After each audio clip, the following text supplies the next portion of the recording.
We know, don't we, that employers invest billions of pounds of their own money in skills training and education, and I think that tells us that employers see this as something that's really very, very valuable.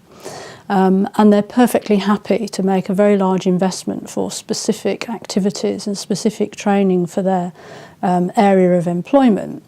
But at the same time, there is a general acceptance that you need government funding to persuade people to invest in those things which have got a wider social and corporate responsibility rather than something just for a specific employer. Literacy and numeracy, of course, is always going to be mentioned, IT skills, encouraging people perhaps to start taking more training in the so-called STEM subjects. So there's a great need and a great recognition that government funding is absolutely essential for some of those wider issues. And the one thing I think that comes out of every survey is that there's a real need now to put some sort of trust back into the system, so that it's not just about audit and checking up on people, but it's about giving some sort of flexibility, it's about allowing businesses to have relevant qualifications, and it's about some much greater freedom within the whole system. And that, of course, means cutting down on the bureaucracy that everybody talks about. You can't have 46% of employers who think there is just too much red tape and not believe that that's true.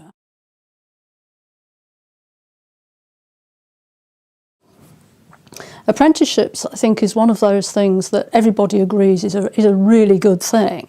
And we hear a lot about the value to apprenticeships, the value of apprenticeships to employers, particularly what it does for them in terms of employee motivation, profitability, and so on. But equally, we know that it's not easy for your smaller and medium-sized enterprises to actually get involved with this. The time, the resource, the sheer upfront cost of supporting an apprenticeship is something which is going to be very, very difficult for smaller organisations to deal with. So I think we've got to start being creative. We've got to start looking at plans and ways of incentivising large employers to take on more apprentices than they need. We've got to start looking again at group training schemes. We've got to think about how we can use geographical hubs in order to encourage group training in a geographical basis rather than on a specific individual employer basis. If we start doing some of those things, then I think more employers will see that this is something that would be of benefit to their organisation and actually think that they could possibly get involved. This is a real guess, isn't it? Because part of you says, well, what I hope it looks like might not be exactly the same as what it does look like. I like to think that in the future it was going to be a lot simpler, and that we were going to have a lot more concentration on trusting the professionals and the organisations that are involved, rather than having everything centrally managed through a very, very large number of central quangos.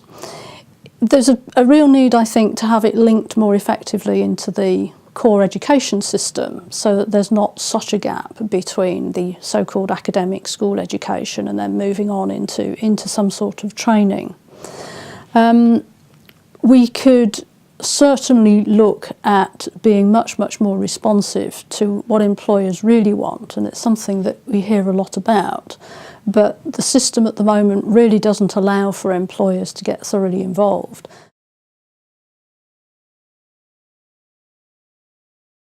Can you imagine a time when one young person says to the other, it's a real problem, I've only got A-levels and all of my friends have got an apprenticeship?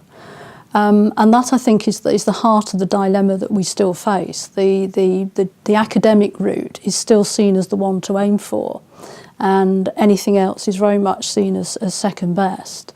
So there has to be some sort of a cultural shift that enables people to say that actually the academic route isn't the only one that's going to deliver you, high-class employment and higher wage benefits and so on. So I think I would put that very much at the core, that let's start thinking about how young people can be encouraged to see that as a route from the very, very beginning.